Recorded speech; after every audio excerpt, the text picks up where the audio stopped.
Okay, welcome to the Die House Drumworks. Track we're going to work on today, once again, is from the debut grade Rockschool book, track called Punk Funk. And I'll hope that we'll be able to work through a few concepts with this piece that will help you if you're working on the exam grade syllabus.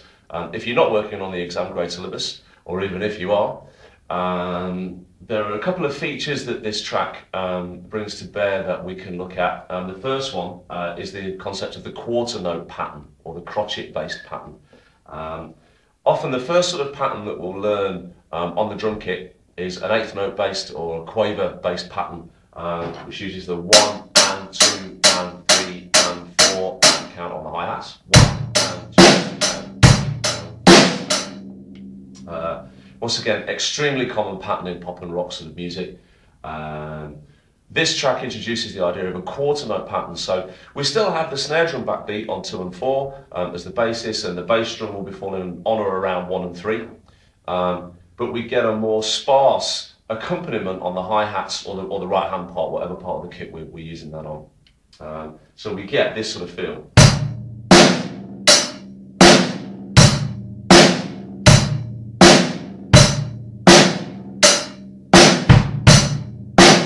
Etc. So you can see the hi-hats much more sparse, they're just playing the main count through the bar. Once again, it's worth questioning, well, what is it that we get from that? Why do we need to learn that pattern if it's kind of pretty similar in terms of the kick and snare? Why is that pattern useful? Well, there's kind of, I would say, two usages for the quarter note pattern. In this particular track, we're going at quite a slow tempo. So what we get is, instead of this more driving, space-filling eighth note feel, we get the sparseness of the quarter note. So if we want a groove that you could drive a bus through, we want a lot of space, this is the kind of thing that we can use, quarter notes. We see it a lot in funk styles, certainly, where there's a nice kind of strong pulse of 4, but without so much the drive and movement of an eighth note pattern. The other reason that we will maybe use quarter notes is if we're playing very quickly, because it's only so fast that we can play eighth notes. If we go from a fast eighth note pattern,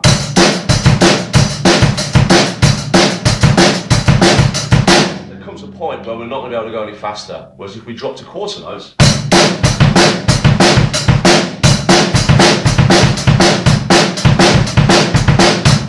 we can get the pace that we want, kick and snares moving along, without having to go like a hummingbird on the hi-hats. So that's the sort of thing that we'd hear a lot in faster punk and heavy rock styles. Dealing with this kind of space can be a bit tricky.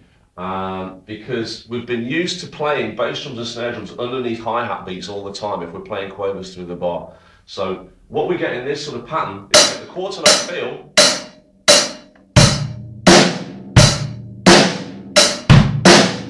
but with the eighth note sometimes reintroduced. If you notice that beat going in between the hi-hats there, that can be the tricky one to get, because our natural tendency is to follow the bass drum and pop a hi-hat over the top. So one of my tricks for this, when I'm teaching this kind of feel, is to bring the hi-hat hand quite high. The track's very slow, so you'll notice I'll demonstrate this one for you in a second. The track's very slow, so bring the hi-hat hand up high, because while it's in the air, it can't be playing the cymbals. So you can drop your bass drums in the gap, or the snare drum, while this sticks up in the air.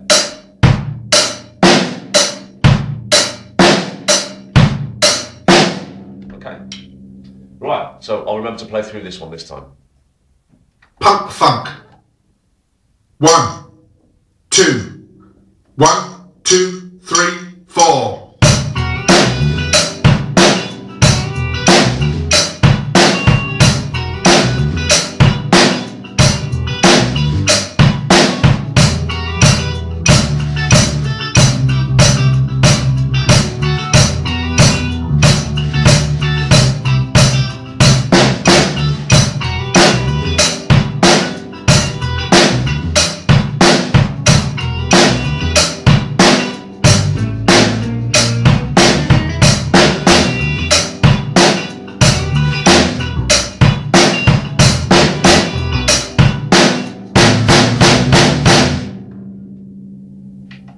The other benefit actually of bringing the hands up high, as I was playing through, often comes to me while I'm playing, is that will help to hold the tempo back as well. If we use small movements,